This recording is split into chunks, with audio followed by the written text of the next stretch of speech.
Welcome to This Explainer. Today, we're dissecting a mere 15 seconds of combat to uncover exactly how master storytellers can establish absolute authority, and they do it without a prolonged, drawn-out battle. We're looking at an absolute masterclass in visual storytelling known as the bet for the necklace.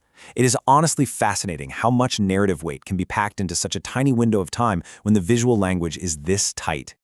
Okay, let's dive right into this scene. The setting here is absolutely crucial.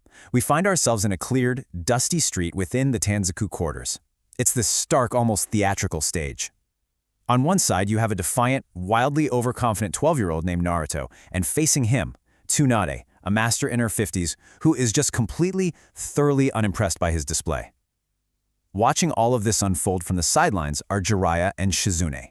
You can literally feel the tension, but the way this sequence plays out totally flips typical action tropes on their head.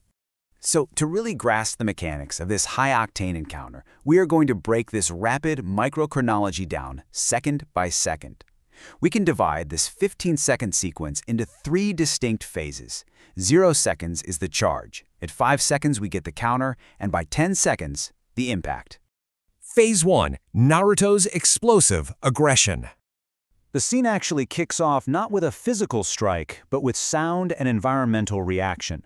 We hear this sudden, sharp whoosh of wind. Naruto lunges forward, and his boots immediately kick up this thick cloud of dust. The ground itself becomes a central element of the action right out of the gate. All that dust visually establishes the sheer kinetic force of his assault before he even crosses the distance between them. And notice the sheer sensory overload the animators are using here to build Naruto's high-energy attack. It is all about maximum intensity, right? You've got this defiant kid, eyes locked on his target, just yelling his attack name at the top of his lungs. In his right hand, there's a visually overwhelming, chaotic blue sphere of spinning chakra. The sound design completely amplifies this with a high-pitched whistling noise, which perfectly communicates that this jutsu is unstable, wild, and incredibly dangerous. He is pouring every single ounce of his energy into this one charge. Phase 2. Tsunade's blinding precision. Just as that screaming, whistling climax peaks, we abruptly halt the momentum to witness the subversion of the counterattack. And man, this brilliantly illustrates the stark thematic clash of the scene. Naruto embodies raw, kinetic, explosive aggression. He is loud, chaotic, moving at full tilt. But in total contrast, Tsunade begins in a state of casual stillness. Completely unimpressed, entirely silent, she just stands there with a single index finger extended. It's the ultimate visual contrast. So how does she actually react to all this incoming chaos?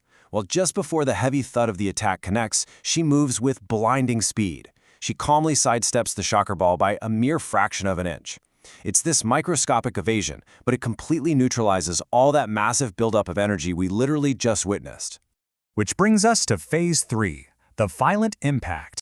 Now, here is where unimpressed precision translates into an unbelievable release of physical energy. With a simple flick of her wrist, her extended index finger taps the exact center of Naruto's forehead protector.